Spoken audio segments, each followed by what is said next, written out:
Welcome back, ladies and gentlemen. I'm Marcus Aurelius, and this is Dwarf Fortress 2014 Anvilquested. And it is January 25th, or the Dwarven equivalent, in the year 156, and we are being attacked. The Minotaur Lekla Kasatwur Addik Krosmik has come, a giant humanoid monster with the head of a bull. But before we fight this Minotaur, let's profile a dwarf. 73. 73 is Young Guan Yu.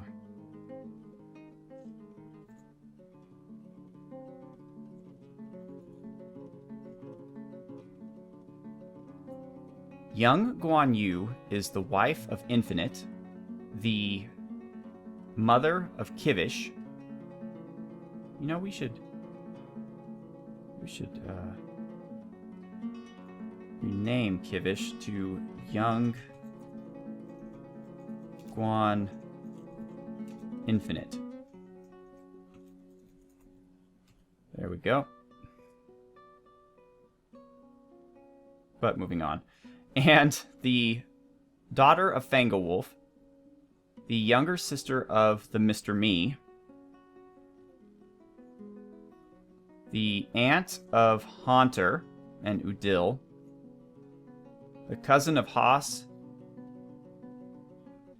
who is dead, and Kib. So this is the initial Haas who died, and cousins to Ronan Copperblade, on friendly terms with many people, no enemies.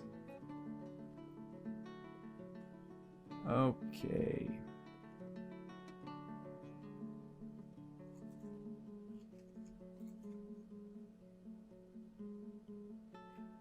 Young Guan Yu. Young Guan Yu blockade fortune. 46 years old, unassigned, ecstatic. Within the last week, she felt satisfied at work and bliss during dining in a legendary dining room. That's twice I've done that now. Within the last season, she felt disgust after being nauseated by the sun. Interest, seeing a fine table. Interest, seeing a fine door. Interest, seeing a tastefully arranged fine slab. Interest, seeing a fine seat. Interest, seeing a fine hatch. Bliss, after sleeping in a great bedroom. And horrified after witnessing death 3 times. She is a novice woodburner, a novice fisher dwarf, a novice fish dissector, and a novice fish cleaner. The highest mutable skill is Mason. She could be considered rude. She has a tendency to go it alone, disregarding the advice of others. She is not inherently proud of her talents and accomplishments. She prefers to present herself modestly. She thinks she's fairly important in the grand scheme of things, generally acts impartially, and is rarely moved to mercy. She is quite comfortable with others and has a different appearance of culture. Tends to be swayed by the emotions of others, can sometimes act without deliberation, is trusting, doesn't seek out excitement, sees power over others as something to strive for, but does not particularly value the truth, dreams of raising a family, likes mule leather, chrysocalla, silver, bismuthinite, figurines, and bins, prefers to consume river spirits, parsnip plants, perch, and orca, hates fire snakes. I might want to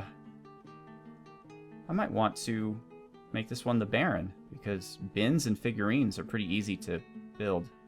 Although figurines you want to trade, so the Baron would get mad if we traded them. Okay, well that's Young Guan Yu. Moving along. Before the Minotaur attacks, there it is. I'm paving the inside here. You can probably see that's happening. You know, is all this inside the burrow? No, it's not. You know what? Let's add this to the burrow, because I don't want everybody to stop working because of this stupid Minotaur.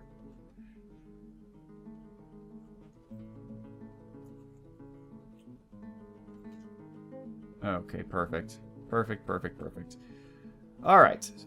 So, first of all, military alerts, danger. Let's get everybody in. But before we do anything, let's look at the Great Tower of Anvilquested. We've already shown you this floor. Well, then here's another floor. And here's the top. We have 4 statues on the top. We have statue of dwarves, statue of Palath, I don't know who that is, statue of Ray Joseph. Let's look at that one. This is an exceptional iron statue of Ray Joseph. Shot Grasped. The item is an exceptionally designed image of Ray Joseph Shot Grasped, the dwarf, in iron by Crom the Historian. Ray Joseph is engraving. The artwork relates to the masterful engraving, The Theater of Saffron, created by the dwarf Ray Joseph. I don't know what that engraving is. And Surreal Beliefs. Okay. And then finally, we are going to build a final statue up at the top here, but we can't right now because it's not inside the burrow. And then we're going to build a wall here to lock everything off. And that'll be it. So quickly, what you haven't seen before. Oh, I've added some new rock designations. There's light, super light gray, regular light gray, and dark gray.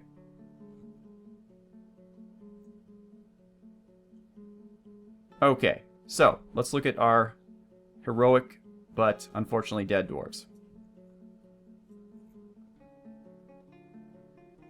We have, I think we saw Camos already. We have Haas II. This is an exceptional chert memorial to Haas II Koliden. The slab reads, in memory of Haas II, born 22, struck down by the goblin Dostengosp,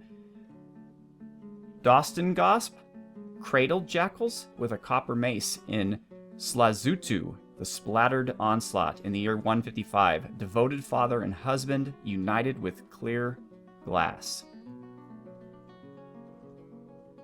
This is an exceptional chert memorial to Bloodruna, Bungfikad.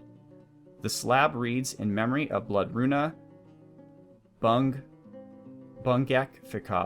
Doesn't say what it is in English.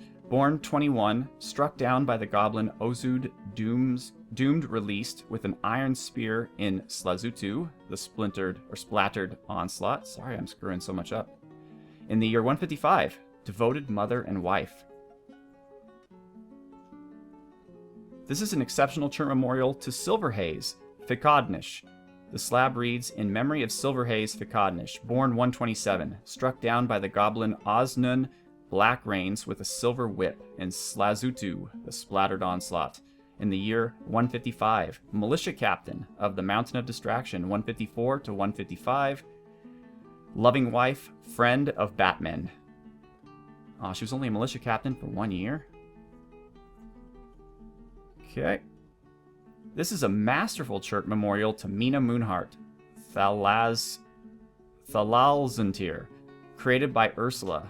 It's too bad they all couldn't be masterful. The slab reads, in memory of Mina Moonheart, born in 103, struck down by the goblin Azstrog, chance doomed with a silver warhammer in Slazutu, the splattered onslaught. In the year 155, militia captain of the Mountain of Distraction, 154 to 155, devoted wife. This is an exceptional chert memorial to Crow Guy, Istrathingish. The slab reads, in memory of Crow Guy, born 83, struck down by the goblin Dostengosp Cradle Jackals. That was a good goblin. I guess he killed some people. With a copper mace in Slazutu, the splattered onslaught. In the year 155, Slayer of Troglodytes. He got that title because he killed a lot of troglodytes. I wish the rest of them would have cool titles. Loving wife. And finally, this is an exceptional chert memorial to Gerai Tosnish. The slab reads, in memory of Gerai Tosnish, born 56, struck down by the goblin Ozud, doomed released with an iron spear in Slazutu, the splattered onslaught, in the year 155. Loving mother and wife, admirer of goats. Well, who doesn't admire goats? Goats are wonderful. All right, moving on. We have a chert memorial to Kakirithi. The slab reads, in memory of Kakirithi, went missing in the year 155. I don't know. That doesn't make any sense to me because we got it right here. Kakirithi's salt. So they didn't go missing. We killed it. But whatevs, yo. And then, oh, this place is all set and ready to go, and I'm building some furniture for the Baron. Well, we do need some coffers, and I got the Baron's situation all settled. Alright. Oh, and I've got 6 more years worth of pillars for us to eventually engrave, and let's look at the last set. That's down here. Throsil by Yatahali. Throsil is admiring the earrings. So this is a engraving of Throsil admiring earrings. Engraved on the wall is a finely designed image of Muthcat Papershoves, the dwarf, and Thomos Snarledheathers, the Autumn of Rock, the Mountain Titan by Ray Joseph. This is called the Syrup of Gales, this engraving, because it's so good. It shows the Titan killing the dwarf, I'm sure.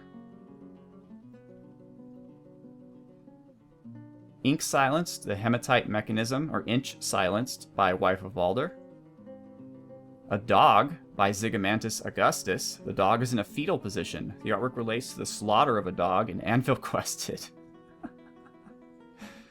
Engraved in the wall, this is called the Hex of Wire. Engraved into the wall is an exceptionally designed image of Teme Spraycrypt, the troll, and Sodel Diplancer, the dwarf, by Yetahali. Diplancer is shooting Spraycrypt. The artwork relates to the shooting of the troll by the dwarf in 109.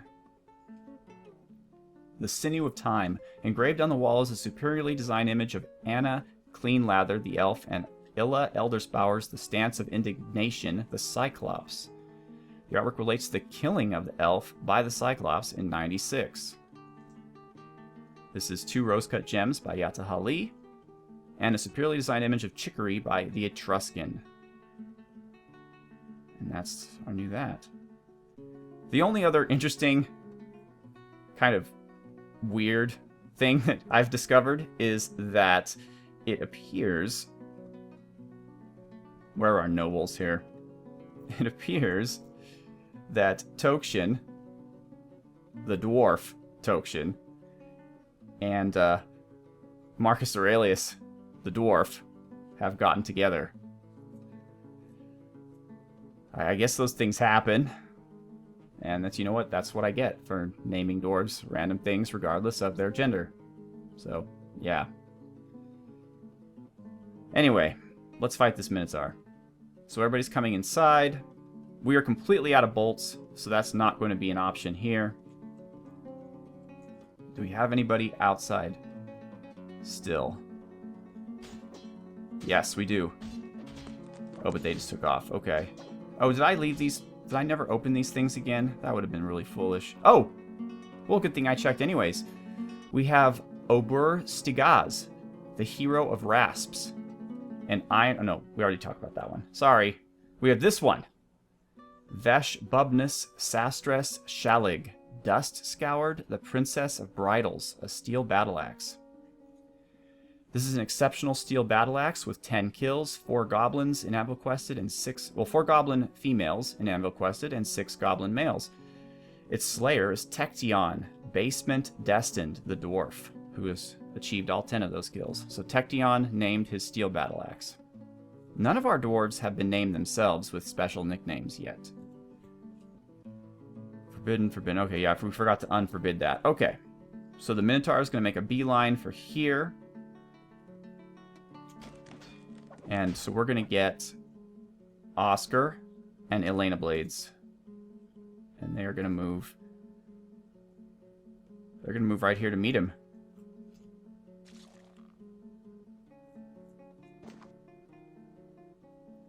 The rest have new recruits, so they're still in training. And here we go. The Minotaur should first kill the dog.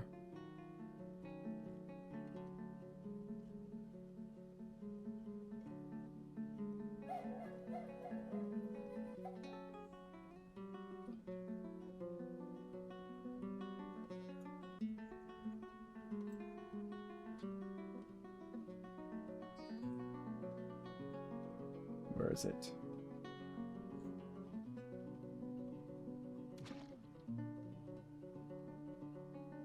Alright, so the Minotaur is just sitting there. He isn't killing the dog. Okay. Well then, Oscar, Elena Blades, let's take out a Minotaur.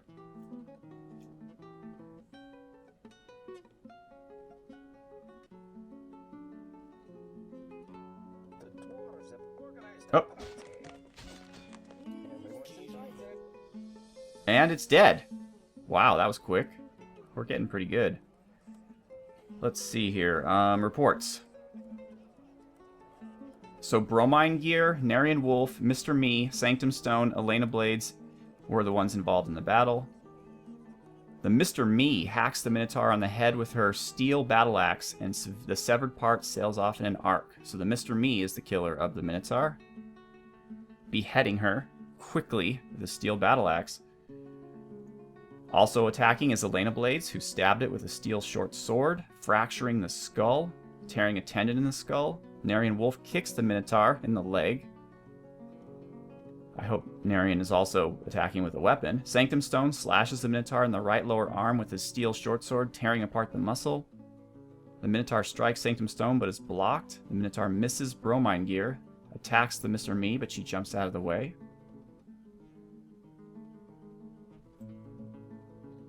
And the Minotaur says, "How fleeting life is, begone fear."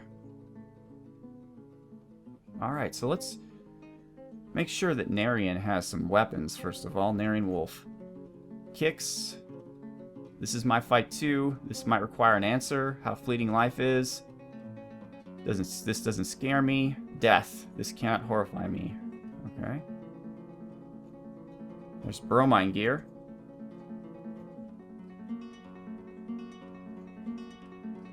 There's Bronzebeard. Sanctum Stone, Mr. Me, Oscar, Narian Wolf. Legendary Axe Dwarf, so he must have an axe. I mean, you'd think, right? Let's see here.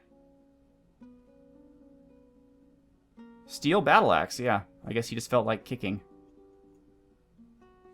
So we can set our alerts back to inactive. Why aren't we picking up any of this stuff?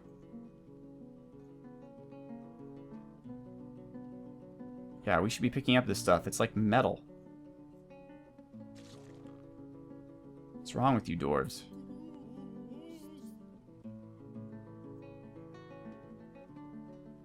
Alright, well now that the Minotaur is dead, we can create a slab to memorialize her. Needs potash making or lye making. I thought I had lye making. Hold on. Add new task. Engrave memorial slab. To the Minotaur, who is...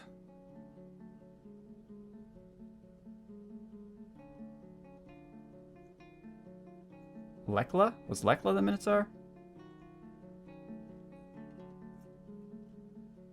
Yeah, it was. Alright, so we need to give somebody the ability to deal with ash. Thought we had that covered. Alright, well... So we need... What is it? Lye making?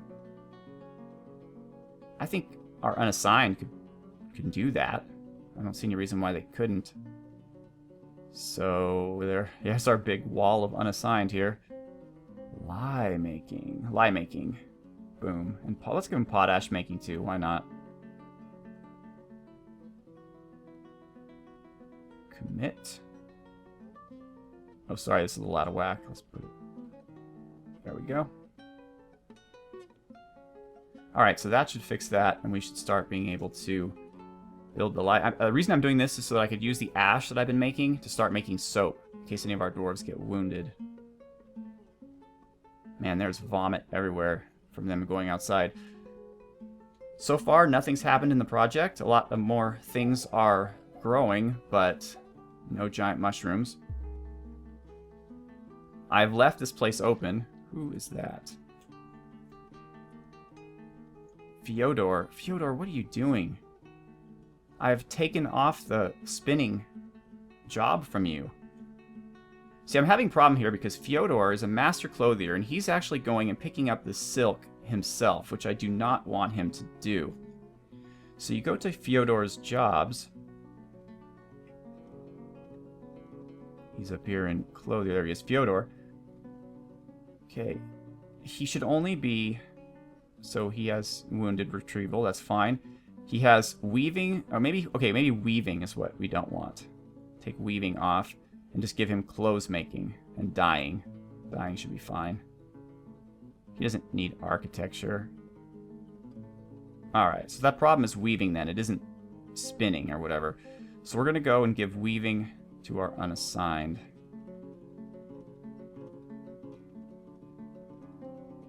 I really need to upgrade the unassigned job profile when I get a chance, but not right now. Alright, so this time Fyodor should not risk his life needlessly, because he's a legendary clothier, and I don't want to screw anything up there. So we dug a few exploratory tunnels to check out here. I covered them with walls, but we basically dig the tunnel, and then you carve a fortification, and you get a good vision of the area. I did 2 of them. Elena Blades and Ronan Copperblade are sparring. Okay. So then I have created my location here. And it's all ready to go. I just have to load up the bridges to levers, and then we can go out and explore the 3rd and final cavern layer. One last thing to show you before we end the episode is we do have a new artifact. And I built it here because it was a hatch cover. And so I want the dwarves to be able to see it. So it is... Okay, Itastfin, Autumn Allure, the Tender Hardiness, yeah. It's a chert hatch cover. This is a chert hatch cover. All craftsmanship is of the highest quality. It is encrusted with oval gabbro cabicons and cushion-cut red spinels, decorated with goblin bone and encircled with bands of cow leather, goblin bone, and bismuth bronze. This object menaces with spikes of chert, gabbro, and gray chalcedony. On the item is an image of Astrog, Chance-Doomed the Goblin, and Gotrek Gurnison, Footbanner the Dwarf, in indigo tourmaline. Gotrek Gurnison, Footbanner, is striking down Astrog, Chance-Doomed. The artwork relates to the killing of the goblin by Gotrek Gurnison with a steel battle axe in Anvilquested in the early winter of 155 during Slazutu, the splattered onslaught. So, good job, Gotrek. There is now an artifact in our fortress with your image on it for killing a goblin. And the creator of this fine artifact, I wrote this one down, was Maragos. So thank you, Maragos, for making this great shirt hatch cover, and thank you, Gotrek, for being worthy of being on it. What else is new is I feel like I need more smelters because they're just not moving fast enough here. I have now a place for brass, but I haven't filled anything up yet because they haven't been making the zinc. I don't know why not. It's kind of driving me nuts because, yeah, this is for zinc. And I have plenty of sphalerite, which is down here. And I've told the... But I guess I'm just doing too much. If you look at the smelters, you'll see I'm making steel, melting metal objects, making lead pewter, melting all different types of ore, so it's just taking a while. But eventually we're going to get a bunch of zinc, and then we can start making brass. And of course I'm making a bunch of lead pewter, because I'm going to start building lead pewter doors all throughout the fortress, and other things. Maybe I'll build some lead pewter stuff in the Baron's rooms.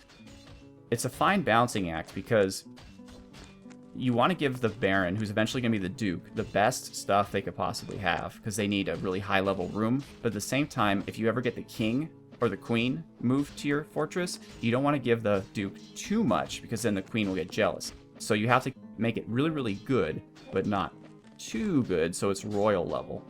So I don't want to make everything out of steel, which is my first instinct, because it might overvalue the rooms, and I certainly don't want to do that. But we'll deal with that in a further episode. So, once again, I am Marcus Aurelius.